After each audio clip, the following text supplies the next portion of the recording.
कर्मचारी विद्यार्थी माझा छान परिचय करून दिल्याबद्दल इथे उपस्थित माझे मित्र कर्मचारी पद्मगर्भ कर्मचारी विमुक्ती राजा आणि सर्व कर्मचारी कर्मचारिणी धर्ममित्र बंधू आणि भगिनी, जय भीम नमो बुद्धाय। खरं म्हणजे सर्वप्रथम हे सांगितलंच पाहिजे, मला इथे येऊन खूप आनंद झालेला आहे। काल जेव्हा मी या परिसरामध्ये आल्याबरोबरच सुंदर रमणीय अतिशय म्हणजे चांगल्या प्रकारे हे आपलं शिबिर केंद्र बघून अत्यंत आनंद आणि उल्हास निर्माण झाला। त्याचबरोबर आपले सगळे बंधू भगिनी त्यांना भेटून आनंद झाला आणि बरेचसे जे शिबिरात येत होते, ज्या भावनेने येत होते, ज्या श्रद्धेने येत होते, हे बघून सुद्धा खरंच मन अतिशय प्रसन्न झालं। आणि विशेष म्हणजे कर्मचारी चंद्रबोधी यांची आठवण सातत्याने होत होती की खरंच त्यांचं खूप पुनरावलोकन केलं पाहिजे। आणि त्याचबरोबर बरेचसे बंधू भगिनी जे बसून आहेत आपल्या या शिबिरामध्ये, नक्कीच आपल्यापैकी बऱ्याच लोकांनी या शिबिर केंद्राच्या उभारणीसाठी मोलाचं सहकार्य केलेलं असेल। बऱ्याच दिवसापासून माझे जे बंधू भगिनी आहेत त्यांची इच्छा होती की नांदेडला मी कधीतरी एखाद्या शिबिरामध्ये यावं। यावेळेस मात्र एक संधी मिळाली। अचानक जेव्हा असं ठरलं की यावेळेस काही मी इंग्लंडला जाणार नाही मीटिंगसाठी, आणि माझ्या बांधवांना ते कळलं, त्याने लगेच मला फोन केला की अमुक तुम्ही यावेळेस उपलब्ध आहात। म्हटलं मी आहे आणि नक्की येणार, आणि खरोखरच मला अतिशय आनंद होत आहे। आणि एक मला संधी पण मिळाली या परिसरातील आपले जे बंधू भगिनी आहेत त्यांना भेटण्याची, त्यांच्यासोबत परिचय करून घेण्याची, त्या सर्व गोष्टींचा मला मोठा आनंद होतो आहे। अर्थातच हा जो विषय आहे हा अतिशय महत्त्वाचा विषय आहे, थोडा गंभीर पण विषय आहे, परंतु मी प्रयत्न करेन की थोडंसं अधिक साध्या सोप्या भाषेमध्ये आपणाशी मी बोलू शकेन। जसं आता जे पत्रक तुम्ही पाहिलेलं असेल तिथं उल्लेख केलेला आहे की बाबासाहेबांनी एक लेख लिहिला होता 1950 साली, आणि त्या लेखाचं शीर्षक होतं भगवान बुद्ध आणि त्याच्या धर्माचं भवितव्य।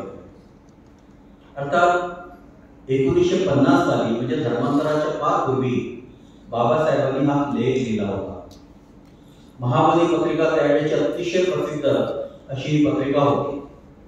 आपणा बहुतेकांना हे ठाऊक असेल की अनागारी धर्मपाल यांनी महाबोधी सोसायटीची निर्मिती केली होती, आणि एक पत्रिका पण त्यांनी सुरू केली होती महाबोधी जर्नल नावाची।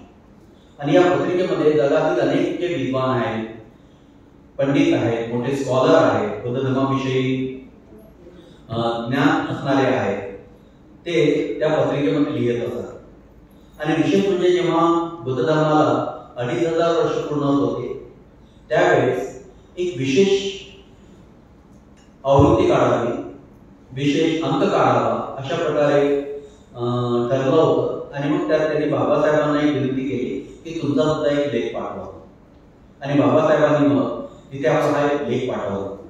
त्या लेखातून मात्र एक स्पष्ट होतं आपल्याला की बाबासाहेब बुद्ध धर्माविषयी एकंदरीत बुद्ध धर्माचं जे काही महत्त्व आहे, भारताच्या दृष्टिकोनातून, जगाच्या दृष्टिकोनातून, एकंदरीत समाज परिवर्तनाच्या दृष्टिकोनातून त्यांचं जे सखोल चिंतन आहे हे आपणास दिसून येतं।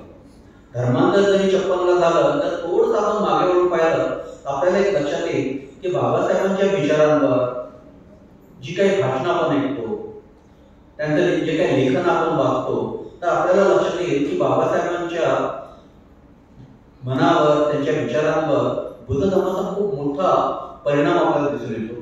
परंतु त्या लेखामध्ये मात्र आपल्याला स्पष्ट दिसते की बाबासाहेबांची बुद्ध धर्माविषयीची खरंच किती उत्कट, किती सखोल अशा प्रकारची भावना होती, विचार होता। मात्र एक विशेष मला सांगावंसं वाटतं, आपले हे शिबिर केंद्र आहे त्याचं नाव आहे उर्गे संघरक्षित ध्यान भावना शिबिर केंद्र। त्याचबरोबर आपल्या संघाचे जे संस्थापक आहेत, गुरु आहेत, त्यांचे एक स्मृतीस्थळ म्हणा किंवा स्तूप म्हणा आपण शेजारी निर्माण केलेला आहे। आपला हा जो विषय आहे हा विषय या दोन्ही महापुरुषांच्या संबंधात आहे। कारण जेव्हा बाबासाहेबांनी हा लेख पाठवला महाबोधी पत्रिकेत प्रकाशनासाठी, त्यावेळेस उर्गे संघरक्षित त्या पत्रिकेचे संपादक होते। बाबासाहेबांबद्दल त्यांनी फार ऐकलेलं होतं या देशातील जे काही शोषित आहेत, पीडित आहेत, त्यांचे ते पुढारी आहेत, फार मोठ्या प्रमाणामध्ये त्यांच्या कल्याणाचं ते कार्य करीत आहेत हे त्यांना ठाऊकच होतं. परंतु जेव्हा मात्र हा लेख त्यांनी वाचला ते अतिशय प्रभावित झाले. त्यांना आनंद पण झाला की या देशामध्ये जे अतिशय मोठे असे पुढारी आहेत, स्कॉलर आहेत, त्यांना कुठेतरी बुद्ध धर्माविषयीची एवढी आस्था आहे. कारण तो काळ जर आपण पाहिला तर जवळजवळ आपल्या देशामध्ये बुद्ध धर्म नष्ट झाल्यासारखी त्याची अवस्था होती. बाबासाहेबांनी महान असं कार्य केलं, या देशात बुद्ध धर्माला परत पुनर्जीवन त्यांनी दिलेलं आहे. परंतु विशेष म्हणजे हा जो काही लेख आहे हा अतिशय क्रांतिकारी होता. आणि त्यावेळेस म्हणते आपल्या काही स्मरणिकेमध्ये सांगतात की त्यावेळेस मी सुद्धा असाच विचार करत होतो.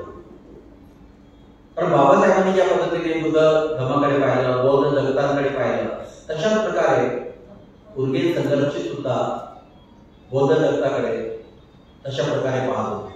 मात्र या लेखाचा त्याच्यावर मोठा परिणाम झाला आणि लगेच त्यांनी एक पत्र बाबासाहेबांना पाठवलं होतं आणि त्यांनी अभिनंदन केलं. त्यांनी सांगितलं की तुमचा लेख मला फार आवडला.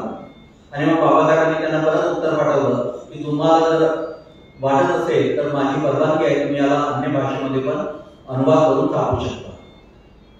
मात्र त्याच वेळी बाबासाहेबांनी अजून एक लिहिलं की मात्र भिक्षूंची जबाबदारी मोठी आहे. बंदीने लिहिलं की ते कॅलिंगावमध्ये कशा प्रकारे बुद्ध धर्माचा प्रचार प्रसार करतात, पण त्यात बाबासाहेबांनी लिहिलं एवढंच पुरेसं नाही, मात्र भिक्षूंनी त्याच्यापेक्षा अधिक कार्य केलं पाहिजे. आता एक त्याची पार्श्वभूमी आहे. अर्थात हा लेख पाहिजे तेवढा त्याच्यावर मंथन चिंतन झालेलं नाही. मला आनंद होतो की आपल्या या शिबिराच्या माध्यमातून आपण या विषयांवर बोलणार आहोत. अर्थात संबंध हा जो लेख आहे त्याच्यावर आपण चर्चा करू शकत नाही चार अंशामध्ये, परंतु त्याचं जे जिस्ट आहे, त्याचा जो काही महत्वाचा म्हणजे सारांश आहे, त्याबद्दल आपण बोलणार आहोत.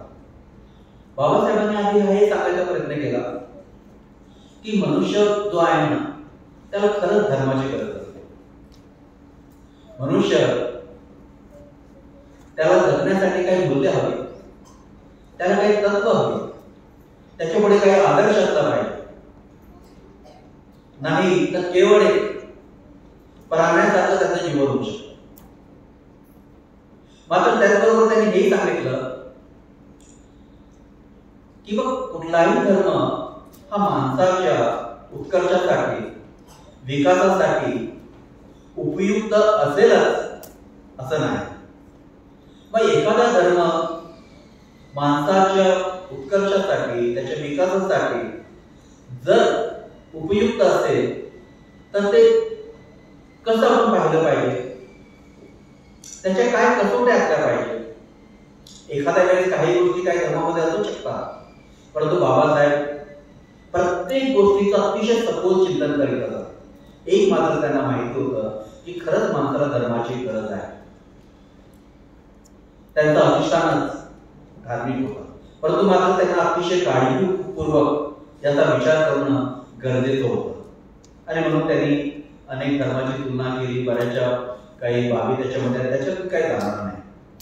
परंतु मात्र जसं त्यांना असं वाटतं की प्रत्येक माणसाला धर्माची गरज असते त्याच्या विकासासाठी, उत्कर्षासाठी, आणि ते अखिल मानव जातीबद्दल बोलत आहेत. 56ला जेव्हा धर्मांतर झालं, अतिशय मार्मिक भाषेत बाबासाहेबांनी दिलं. त्याच्यामध्ये ते असं सांगतात, धर्मांतराबद्दल बऱ्याच बाबी त्यांनी सांगितल्या, परंतु अजून एक ते बाब असं सांगतात, ते असं म्हणतात की रेडा आणि बैल आणि प्राणी याच्यामध्ये अंतर असतं. रेडा आणि बैल असेल तर काय, त्याला चारा मिळाला, त्याची विश्रांती झाली तर तो सुखाने राहू शकतो. परंतु माणसाचं मात्र असं नाही. कारण बाबासाहेब असं म्हणतात की माणसाला मन असतं, त्या मनाचं सुद्धा संगोपन व्हायला पाहिजे. माणसाला मन आहे, ते मन सुसंस्कृत झालं पाहिजे, आणि याच्यासाठी माणसाला धर्माची गरज असते. आणि म्हणूनच त्यांनी सांगितलं की मी बुद्ध धर्माची का निवडली. त्यांच्या मते खरंच जर माणसाच्या विकासासाठी उपयुक्त असलेला जर कुठला धर्म असेल तर तो बुद्धाचा धर्म. अर्थातच त्याच्यासाठी त्यांनी काही चिंतन आपलं मांडलेलं आहे, काही क्रायटेरिया, काही मापदंड ठरवलेले आहेत की कशावरून आपण हे मानायचं की हा धर्म खरोखरच माणसाच्या विकासासाठी असेल.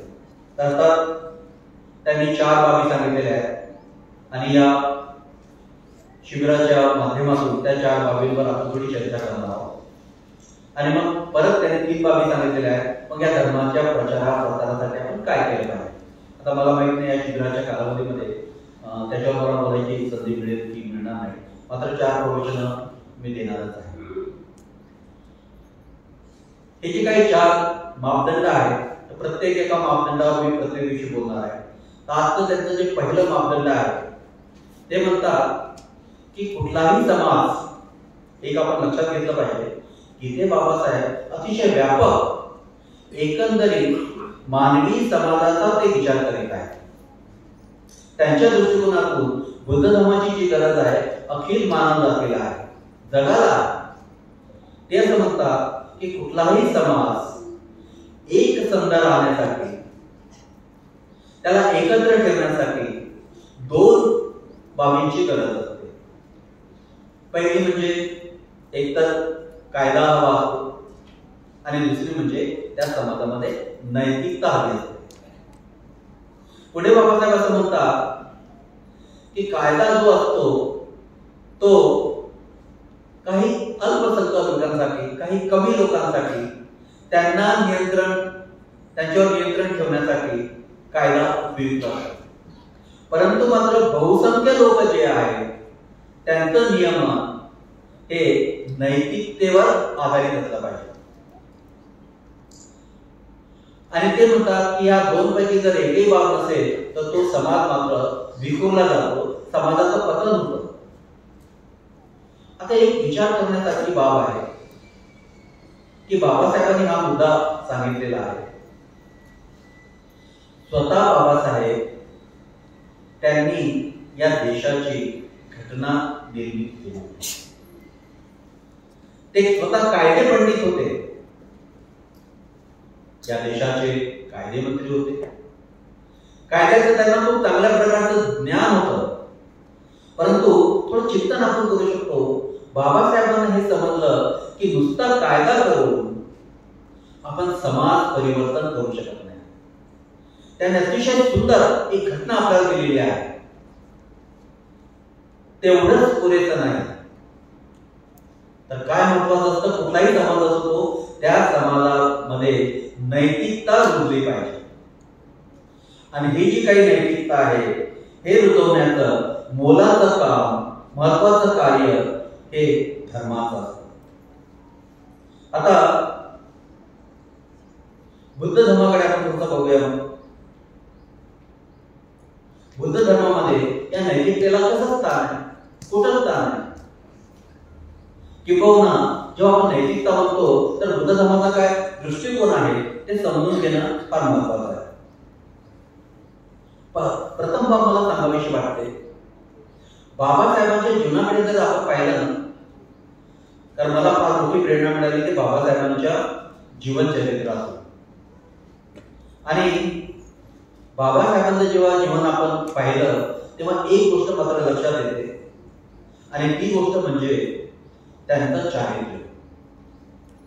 बाबासाहेबांनी आपल्या जीवनामध्ये नैतिकतेला, शील याला अतिशय महत्वाचं स्थान दिलेलं आहे. बाबासाहेबांच्या जर भाषेत सांगायचं म्हणजे ते म्हणतात की या देशात माझे विरोधक सुद्धा माझ्याकडे बोट दाखवू शकत नाही, माझ्या चारित्र्यावर बोट उचलू शकत नाही. आणि त्यांचं चारित्र्य आपल्याला माहित होतं. त्यांनी जीवनामध्ये नैतिकतेला अतिशय मोलाचं असं स्थान दिलं होतं. आता याच्यावर खाली बोलता येईल पण ते आता बोलणार नाही. आणि बाबासाहेबांना बुद्ध धर्म जर काय आवडला असेल ना, हे सुद्धा एक महत्वाचं कारण आहे. कारण बुद्ध धर्मामध्ये नैतिकतेला अतिशय महत्वाचं स्थान आहे. थोडं मग आपण पुढे समजायचा प्रयत्न करू. बाबासाहेबांनी आपल्याला ग्रंथ दिला, अतिशय मोलाचा ग्रंथ दिला, बुद्ध आणि त्याचा धर्म. बाबासाहेबांची खंत होती बुद्ध धर्म अतिशय विशाल आहे, त्यांच्याच भाषेत सांगायचं म्हणजे एखाद्या माणसाने जर ठरवलं की बुद्ध धर्माचा पूर्ण अभ्यास करायचा तर एक आयुष्य पण त्याला पुरेसं ठरणार नाही. बुद्ध धर्म जो एका महासागरासारखा आहे, त्याला आपण म्हणजे पार पाडू शकत नाही. परंतु त्यांना असं वाटतं की बुद्धाच्या काही महत्वाच्या शिकवणी सोप्या भाषेमध्ये आपण लोकांकरिता पुढे आणलं पाहिजे आणि बुद्धाने त्याचा धर्म त्यांनी लिहिला आणि अतिशय साधी सोपी सरळ त्यांनी परिभाषा केली. काय परिभाषा होती ती? धम्म म्हणजे नीती, नीती म्हणजे धम्म. म्हणजे एकंदरीत जेव्हा आपण बुद्धाच्या धर्मामध्ये येतो तर जी काही बुद्धाची शिकवण आहे, नैतिक शिकवण आहे, त्याला धर्म म्हणायचं. म्हणजे याच्यावरून आपल्या लक्षात येईल की बुद्ध धर्मामध्ये नैतिकतेला किती महत्वाचं स्थान आहे. पण बाबासाहेबांनी एक खूप चांगली बाब केली की बुद्धाच्या गहन सखोल शिकवणी साध्या सरळ सोप्या भाषेत आपल्यापर्यंत पोहोचवल्या. त्याच ग्रंथामध्ये पुढे ते असं सांगतात की दुःख का निर्माण होतात. अर्थात जगात याच्यावर बरीच चर्चा झाली, बुद्ध धर्मामध्ये पण बऱ्याच सखोल बाबी आहेत, परंतु साध्या सोप्या भाषेमध्ये ते आपल्याला सांगत आहे दुःख का निर्माण होतात. ते असं म्हणतात की एक मनुष्य दुसऱ्या मनुष्यासोबत जेव्हा अनुचित व्यवहार करतो तेव्हा दुःख निर्माण होतं. किती सुंदर सांगितलं. परत सांगतो, जेव्हा एक मनुष्य दुसऱ्या मनुष्यासोबत अनुचित व्यवहार करतो तेव्हा दुःख निर्माण होतं. बंधू आणि भगिनींनो, आपण स्वतःकडे बघूया, आपल्या कुटुंबाकडे येऊया. जर समजा पती पत्नीशी अनुचित व्यवहार करत असेल दुःख निर्माण होईल. पत्नी पतीशी जर अनुचित व्यवहार करत असेल तर दुःख निर्माण होईल. पिता पुत्राशी किंवा पुत्र पित्याशी किंवा पुत्र मातेशी किंवा माता पुत्राशी किंवा भाऊ बहिणीशी किंवा बहीण भावाशी किंवा एक शेजारी दुसऱ्या शेजाऱ्याशी किंवा एक समाज दुसऱ्या समाजाशी किंवा एक राष्ट्र दुसऱ्या राष्ट्राशी जेव्हा अनुचित व्यवहार करतो तेव्हा दुःख निर्माण होतं. आणि आज जर आपण जगात पाहिलं, आपल्या घरापासून सुरुवात केली तर एक लक्षात येतं बंधूंनो भगिनींनो की या दुःखाचं बहुतेक कारण आपले आपसातले जे काही संबंध आहेत त्याच्यावर अवलंबून आहे. आणि मनुष्य म्हणून जरी आपण जन्माला आलो तरी बघा, मनुष्य आपल्याला बनावं लागतं. मनुष्य हा एकोपाने राहतो, एकटा राहत नाही. आणि म्हणूनच एक मनुष्य जेव्हा दुसऱ्या मनुष्याच्या संपर्कात येतो तेव्हा त्याने कसं वर्तन केलं पाहिजे, कसा वागला पाहिजे हे शिकणं गरजेचं आहे. आणि बुद्ध धर्म मग आपल्याला हे शिकवतो की एका माणसाने दुसऱ्या माणसासोबत कसं वर्तन केलं पाहिजे. याला शील म्हणतात, याला नैतिकता म्हणतात. बुद्ध धर्माचा पाया आहे. आपण बऱ्याच शिकवणी पाहिलेल्या शील, समाधी, प्रज्ञा. शील हा बेस आहे आणि बुद्ध धर्मामध्ये खरोखरच याला अतिशय महत्वाचं असं स्थान आहे. बुद्ध धर्मावर चिंतन करत असताना मी पाहिलं, धम्मपदाची पहिली जाग आपल्याला सांगते. काय सांगते? बुद्ध धर्मामध्ये कधी कधी ज्याला आपण नकारात्मक बाबी म्हणतो किंवा सकारात्मक बाबी म्हणतो, त्याला कुशल अकुशल अशा प्रकारे शब्द आलेले आहेत. आणि धम्मपदाची गाथा आपल्याला सांगते तर धम्म म्हणजे काय, थोडक्यात जर चिंतन केलं तर फार साधं या एका गाथेत दिसते आपल्याला. बुद्ध काय सांगतात आपल्याला, जर तुम्ही अकुशल कृती केली तर त्याचा परिणाम हा दुःख आहे. आणि जर तुम्ही कुशल कृती करत असाल तर त्याचा जो परिणाम आहे ते सुख आहे. अर्थात आता ह्या टर्मिनॉलॉजी बुद्धिस्ट आहे, त्याच्यावर फार सखोल मला जायचं नाही, पण साधं कुशल अकुशल म्हणजे काय, आपल्या सर्वांमध्ये काही नकारात्मक बाबी असतात. मूलभूत नकारात्मक बाबी द्वेष, लोभ आणि अज्ञान. आणि जेव्हा द्वेषातून, लोभातून, अज्ञानातून आपली कृती होते तर नक्कीच ती कृती अकुशल असते. कुठलाही जर शीलभंग आपला होत असेल तर त्याच्या पाठीमागे त्या नकारात्मक भावना असतात. आणि बुद्धाने सांगितलं तर अशी तुमची कृती होत असेल तर नक्कीच त्याचा परिणाम हे दुःख आहे.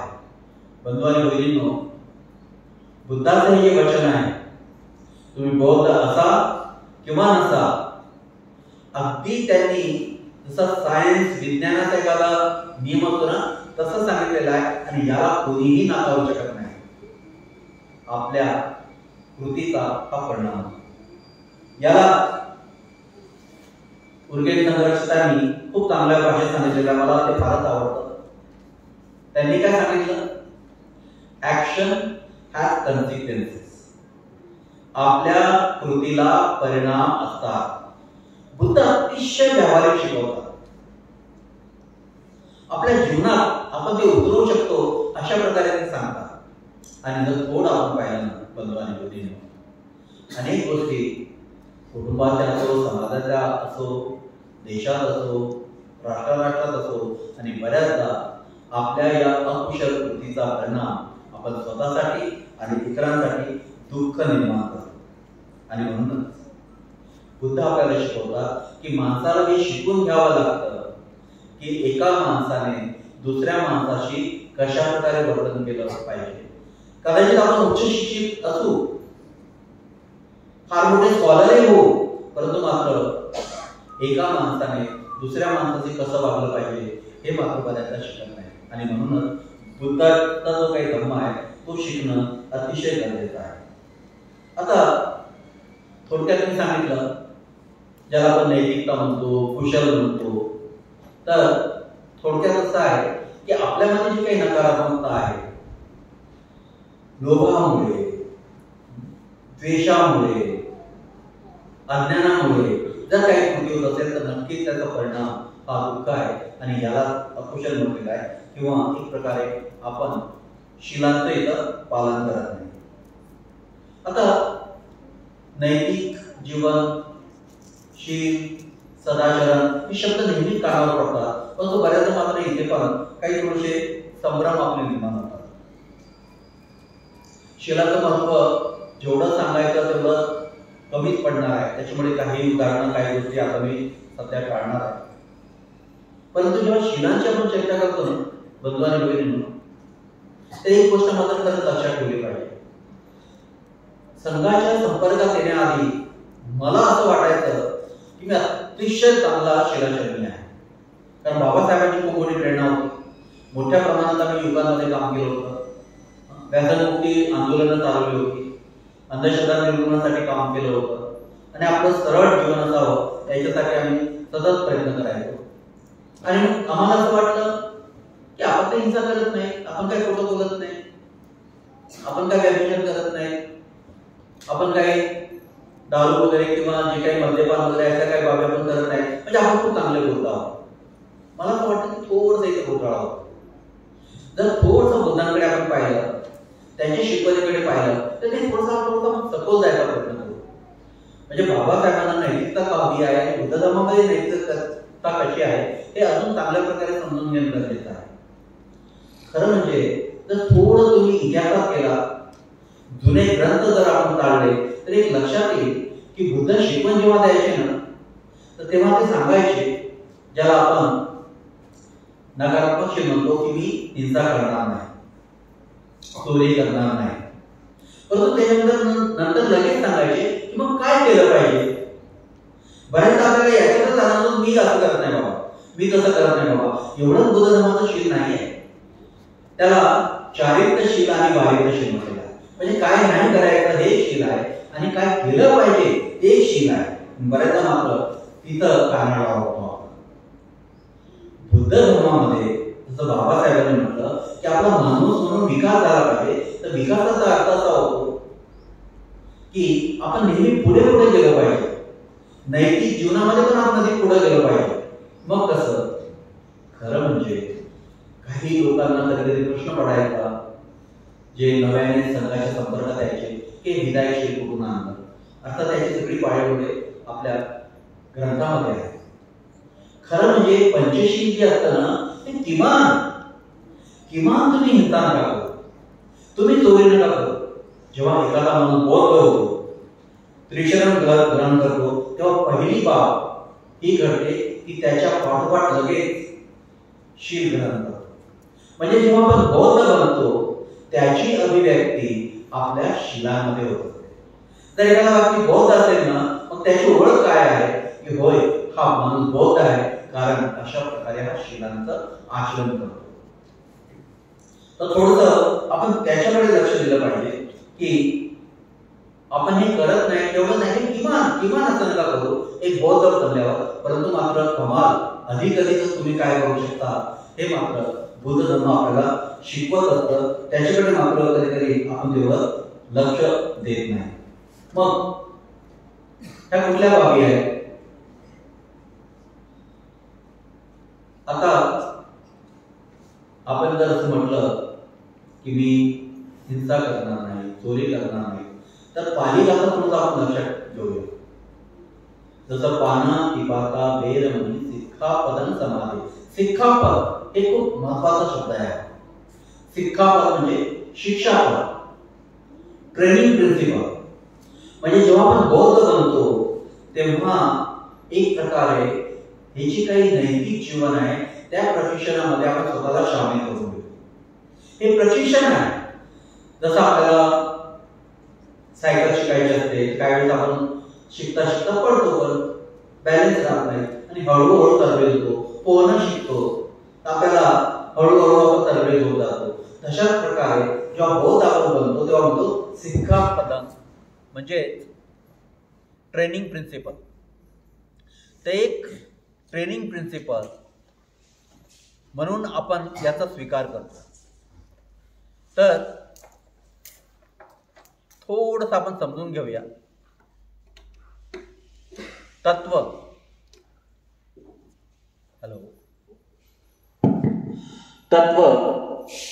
आणि नियम याच्यामध्ये अंतर आहे. कधी कधी आपल्याला वाटतं हे नियम आहे आणि म्हणून कधी कधी मग आपणच निराश होतो. नाही रे बाबा, आपल्याला काही जमणार नाही बुद्ध धर्म वगैरे. नाहीतरी मग बऱ्याचदा खोटं बोलणं होतं किंवा काही वेळेस काही अल्प प्रमाणात का होईना हिंसा होते, कठोर बोलणं होतं वगैरे वगैरे. परंतु आपण स्वतःला प्रशिक्षणामध्ये घालतो. एक बौद्ध म्हणून आपण प्रशिक्षित होत जातो आणि अधिक आपण आपला विकास करतो. हा बुद्धाचा धर्म आहे. आता तत्व आणि नियम न समजल्यामुळे पण कधी कधी आपली गल्लत होते. मग आता हे पातेशील त्याच्यावर एक मोठं प्रवचन होऊ शकतं, पण ते मी देणार नाही आज. आपला बराच उशीर झालेला आहे.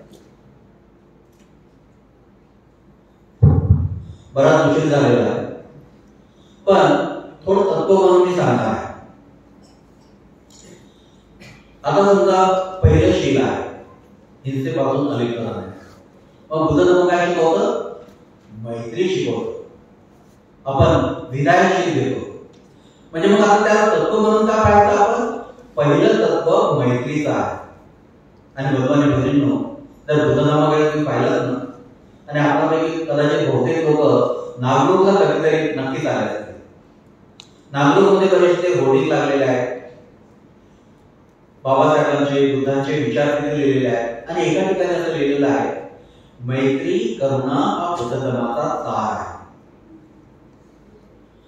बुद्ध धर्माचा एखादा विचार काय केला ना, तर त्याचा सार म्हणजे मैत्री आणि करुणा आहे. आणि जे पहिलं शील आहे ना, त्याचं महत्वाचं तत्व मग काय? मैत्री आहे. हिंसा करायची नाही, किमान कमीत कमी. मग आपण बौद्ध म्हणून काय केलं पाहिजे? आपल्या मैत्रीचा विकास केला पाहिजे.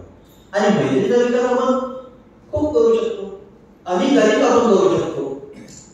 किमान काय केलं नाही पाहिजे? चोरी करता काम नाही. कारण जेव्हा आपण कोणाची चोरी करतो त्यांना दुःख येतो. जेव्हा आपण हिंसा करतो कोणाला तरी दुःख देतो. आणि बुद्धाने याला खूप सुंदर शब्द वापरलेला आहे, सुवर्ण मध्य नियम. जसं कोणी मला शिवी देऊ नये, कोणी मला अपमान करू नये, कोणी माझी चोरी करू नये असं आपल्याला वाटतं, तसंच आपण पाहिलं पाहिजे की इतरांप्रती जर मी असं करत असेल तर त्यांना सुद्धा असं दुःख होतं. हा सुवर्ण मध्य नियम. आणि मग तत्व आपलं काय आहे? हिंसा नाही करायची तर मैत्री आहे, चोरी नाही करायची तर दान आहे, दुराचरण करायचं नाही, लैंगिक दुराचरण करायचं काय? संतुष्टी आहे, शांती आहे. खोटं बोलायचं नाही तर मग आपण सत्यतेचं प्रिन्सिपल आहे. आणि मग आपल्याला जे काही मद्यपान किंवा जे काही नशा आपली स्मृती जाणारे जे काही पदार्थ आहेत त्याच्यापासून आपण अलिप्त राहायचं, म्हणजे आपली स्मृती वाढवली. तर हे 5 तत्व एक बौद्ध म्हणून जर आपल्या जीवनात त्याचा विकास केला तर कल्पना करा की आपलं जीवन किती बदलून जाईल. आणि बाबासाहेबांना असा धर्म पाहिजे होता की ज्या धर्मामध्ये नैतिकता एवढी म्हणजे रुजलेली आहे. नैतिकता हा मुख्य त्याचा गाभा आहे. आणि शेवट करताना अगदी थोडक्यात मी 2 मुद्दे सांगून थांबणार आहे, कारण 11:30 आपल्याला थांबायचं होतं. आता इतर धर्मामध्ये पण कधी कधी नैतिकतेची चर्चा होते, सदाचाराची चर्चा होते, पण थोडासा अंतर आहे. बौद्धांची नैतिकतेचं काय आहे? इतरांनी मला चांगलं बनावं, माझी प्रशंसा करावी म्हणून आपण नैतिक आचरण करत नाही. किंवा भीतीपोटी देव कोपेल किंवा मग कायद्याची भीती, मला दंड होईल म्हणून त्याचं आचरण करायचं नसते. बौद्ध म्हणून आपल्याला हे पटलं असतं की ही जी काही मी कृती करतो त्याचा माझ्यावर आणि इतरांवर परिणाम होतो, आणि म्हणूनच जर मी एकटाही असेल, कुणी पाहणार नसेल, नवीन ठिकाणी असेल, तरी मात्र माझा शिलाचरण हे अबाधित सुरूच राहणार. हे दाखवण्यासाठी नाही किंवा कुठल्या भीतीपोटी करायचं नाही, तर आपल्याला मात्र कुठेतरी समजलं जातं की खरंच हे माझ्या विकासासाठी, इतरांच्या पण कल्याणासाठी हे आचरण महत्वाचं आहे, म्हणून ते आपण स्वीकार करतो. ही पहिली बाब आपण फार महत्वाची लक्षात ठेवली पाहिजे.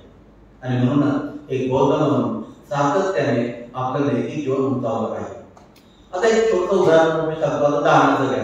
चोरी नाही करायची, ठीक आहे, चांगलं आहे, तुम्ही चोरी करत नाही, पण तेवढं बोलायचं नाही. दान एक तत्व आहे, तुम्ही किती दान देऊ शकता तुमच्यावर आहे. महापुरुष स्वतःला देऊन टाकतात.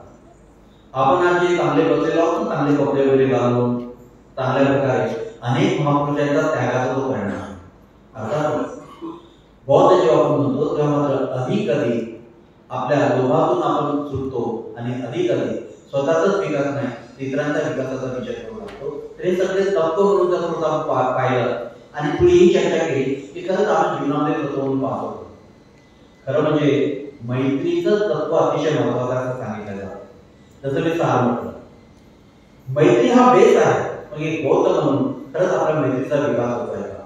मैत्री असेल ना आपण चोरी करणार, मैत्री असेल ना व्यभिचार करणार, मैत्री असेल ना खोटं बोलणार, आणि मैत्री असेल ना तर मग कुठल्याही प्रकारचे जे काही नशा आणणारे पेय असतील किंवा पदार्थ असतील त्याच्यापासून अलग राहून याच्यामुळे स्वतःसाठी आणि इतरांसाठी आपण दुःख निर्माण करतो हे समजेल. आणि शेवटी छोटासा मुद्दा सांगून मी आपल्याला घेणार आहे. बाबासाहेबांना बुद्ध धर्म खूप आवडला, त्याची अनेक कारण आहेत. त्यातलं महत्वाचं म्हणजे नैतिकता हा महत्वाचा बेस बुद्ध धर्माचा आहे. बाबासाहेबांच्या शब्दात सांगतो, इतर जे काही धर्म आहेत होते ते ईश्वर प्रधान आहे, त्यांच्या केंद्रस्थानी ईश्वर आहे. तसंच बाबासाहेब असं म्हणतात की बुद्ध धर्माच्या केंद्रस्थानी मात्र नैतिकता आहे, सदाचार आहे. इतर धर्मातून जर ईश्वर लगा केला तर तो धर्म उरत नाही. तसंच बुद्ध धर्माच्या केंद्रस्थानी जसं ईश्वराला इतर धर्मामध्ये महत्व आहे तसं नैतिकतेला स्थान आहे. आणि नैतिकता नसेल तर मग बुद्ध धर्म उरत नाही, एवढं नैतिकतेला महत्व आहे. आणि मग बाबासाहेब असं सांगू इच्छितात की नुसता कायदा करून समाज परिवर्तन होत नाही. कारण बऱ्याचदा आपण पाहतो, आपल्याकडे मराठी म्हण आहे, शेतच कुंपण खा, कुंपणच शेत खा. ज्यांना आपण कायद्याचे रक्षक म्हणतो कधी कधी तेही भक्षक म्हणतात. ज्यांना समाजाचं कल्याण करायचं आहे ते भ्रष्टाचारी बनतात. आणि म्हणूनच नुसतं कायदा करून काही होत नाही. इंग्लंडचा एक अनुभव सांगतो. एका मित्राला भेटायला गेलो मी, त्याने जेवायला बोलवलं आणि बापरे, त्यांच्या पहिल्या वेळ पासून तर त्याच्या घरापर्यंत एवढी सुरक्षा, सीसीटीव्ही कॅमेरे वगैरे होते आणि ते कोड होते. तो म्हणता की चुकून कोणी हात लावलं तर बिल पावते म्हणे, पोलीस 10 मिनिटात येत येतात. आणि घरी गेल्यावर परत त्याने खूप वाटणं आपल्या आणि मग तो लॉक उघडलं वगैरे. तुम्ही सहज त्याला म्हटलं, फारच छान म्हटलं, तुमच्याकडे चोरी होत नसेल मग? तो हसला मोठ्याने, आमच्याकडे चोरी होती म्हणे. तो त्याच्यापेक्षा हुशार आहे. म्हणजे तुम्ही चांगला जरी कायदा केला तर ते पडवा शोधतात, तुम्ही चांगली टेक्नॉलॉजी आणली तर ते त्याच्याही अजून पुढे जातात. आणि म्हणूनच केवळ कायदा करून हे एवढं करून आपण माणूस बदलू शकत नाही. माणूस बदलेल जेव्हा मात्र त्याच्यामध्ये नैतिक मूल्य रुजते. आणि बुद्ध धर्म एक असा धर्म आहे तो खऱ्या अर्थाने माणसामध्ये नैतिक मूल्य रुजवतो. मला तर वाटतं आजच्या या प्रोजेक्टमध्ये एवढं पुरेसं आहे. आपण अतिशय शांतपणे मला ऐकून घेतलं त्याबद्दल सर्वांचे आभार मानतो, धन्यवाद देतो. जय हिंद. नमस्कार.